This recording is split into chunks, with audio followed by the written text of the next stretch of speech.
What's up, Vinyl Community? It's your boy Chris coming at you live once again this Sunday evening. And so I did some digging through. As you guys know, I've been very busy this last year and a half, but a lot of that stress has come up off me if you've seen from 2 videos ago. So I'm going to try to keep this moving as best as I can. I went through my records a little while ago because I always, before I have a chance to talk about, clean, everything like that, my records, I always put them in these shelves right over here. And I went through them a minute ago, and I had 68 records. A lot of them killer grail type status that I am yet to talk to you guys about here in the vinyl community. So I've decided that the best way to do that is divide these 68 into 4 videos, 17 records a pop.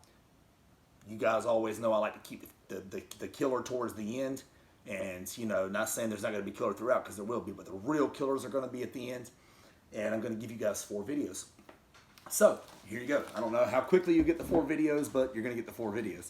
So, 2021 Recent Finds Part 1, your boy Chris at Tunes from the Man Cave. So, let's start off with most recent Craft Recordings reissues of the Chet Baker. And I know Craft Recordings has been pissing a lot of people off lately with some of the small batch stuff like the Coltrane Lush Life. I already had an original, so I didn't worry about it. And the Eastern Sounds, Yusuf Lateef, which the way that one sold out actually shocked me, because it's not like Yusuf Lateef is like the main household everybody knows about him jazz name, even though you guys have heard me sing his praises and rave about his talents and rave about that particular album on this channel. But the way that one went pretty much shocked me, but I pretty much chalked that up to bots, if I'm going to be completely honest with you guys. A lot of you guys just can't believe how that happened. Let me tell you something. As a sneakerhead, as a sneaker lover, bots. Every time. They've been screwing me out of Jordans for years, guys. It sucks. Get acquainted with it as long as they're doing the small batch shit. That's the best I can tell you. It sucks. But anyway, the Chet Bakers are readily available.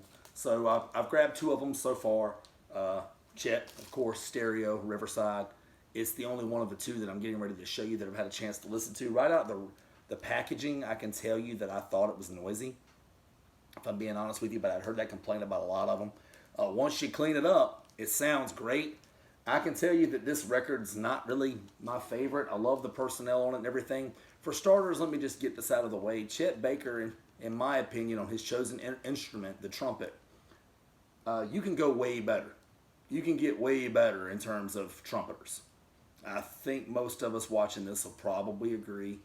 And this record itself, in my opinion now, this is my opinion, basically feels like you're listening to the same track for 40 minutes. In my opinion. It's slow. It's laid back. You definitely want to listen to it in the middle at night. Don't listen to this shit in the middle of the day when you're peppy and in a great mood. At least not in my opinion. It's not a bad record. It's fine. A lot of people I know have heard rave about it, about the album itself. And that's fine, but I like Chet Baker. I dig him. I like some of his singing stuff, even though I know his voice is an acquired taste.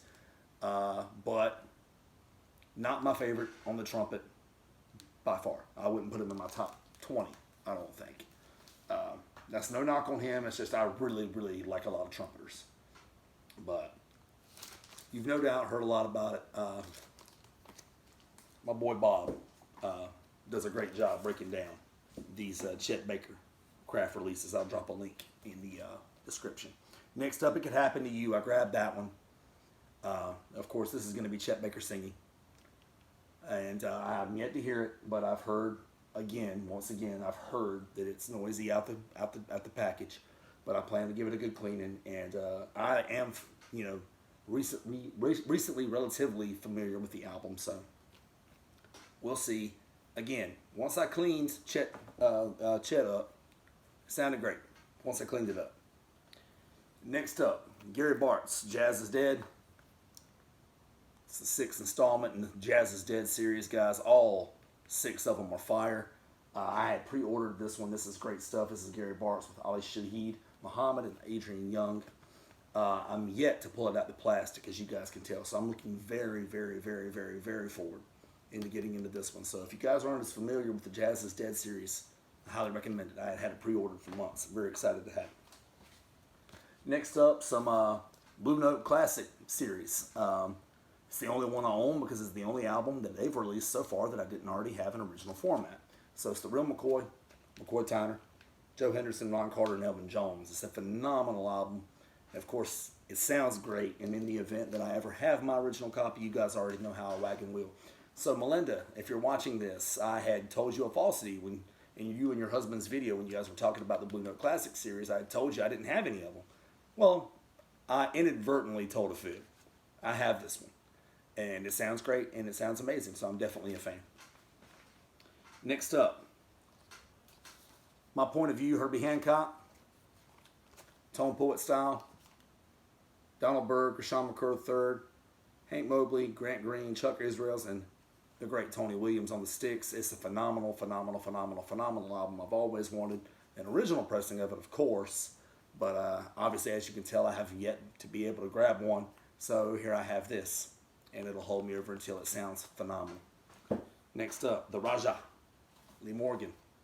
This was actually a 36th birthday present from my boy Retro Spin Vinyl, Mike, at Retro Spin Vinyl.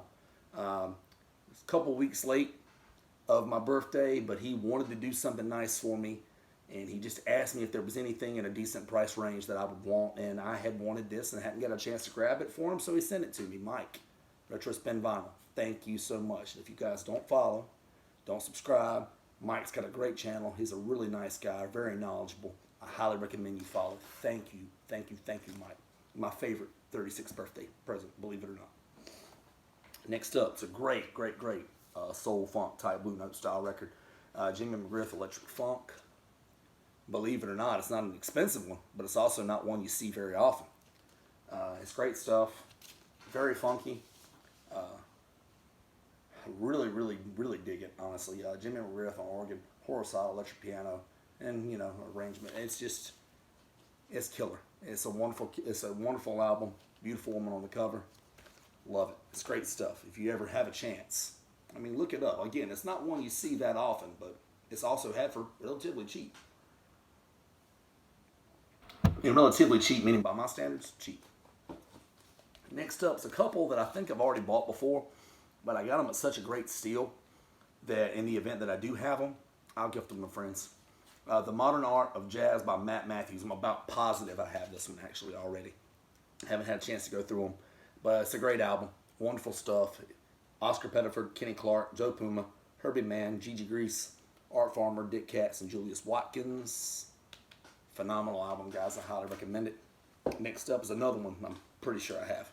Les McCann plays the shampoo at the Village Gate, Pacific Jazz Records. Again, another one that I'm about positive I have, but it's clean as everything.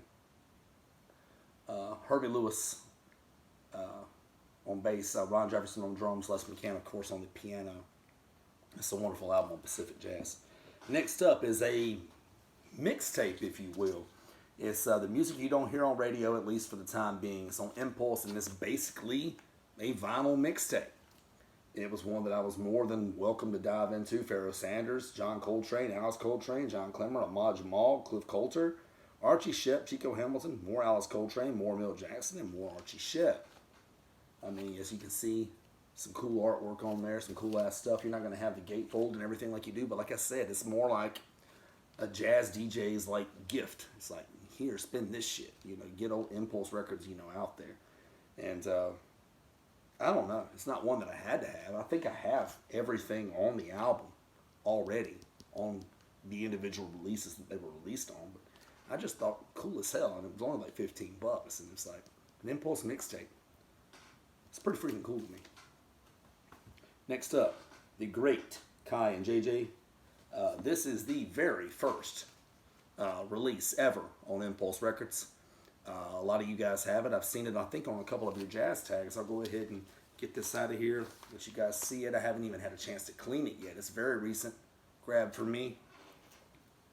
That gatefold, great stuff. Kyle Winding, of course. JJ. I don't have the very first pressing, as you guys can see, but it also features Bill Evans, Paul Chambers, Tommy Williams, Roy Haynes, and Art Taylor. I'm very excited to have it. One of these days I'll upgrade to that very first, but until then, this will do. Next up, Ahmad Jamal at the top. Poinciana Revisited. I love Ahmad Jamal. For me, one of the most underrated jazz pianists ever. I love his stuff, and this is an impulse release, stereo pressing. Gonna hit you guys with the gatefold. As always, I'm gonna always hit you with the gatefold. You have to see it in this impulse. This one. Flat out.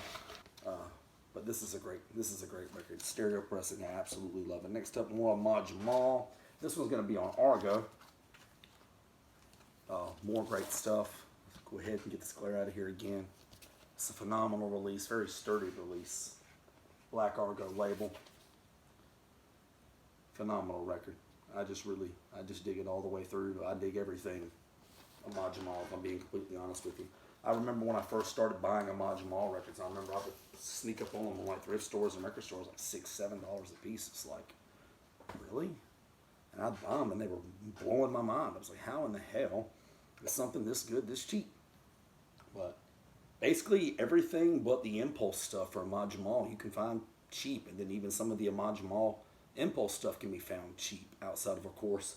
The one that I want the most that eludes my collection, Ahmad Jamal Awakening on impulse. I'd love to have an original pressing. It eludes the shit out of me.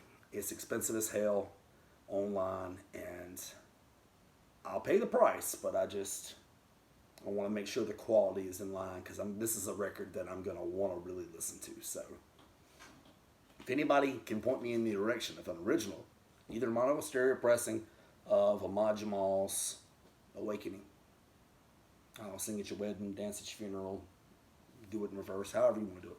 Whatever, you guys know how I can do it. Next up, delightfully, Lee Morgan. Lee Morgan is my all-time favorite trumpeter. You guys know this. This is the last album. Before this album, it had been 4 or 5 years since I had bought an album off of eBay. It had been that long, but I was just surfing one day, window shopping. I window shop a lot, and I had won this one as original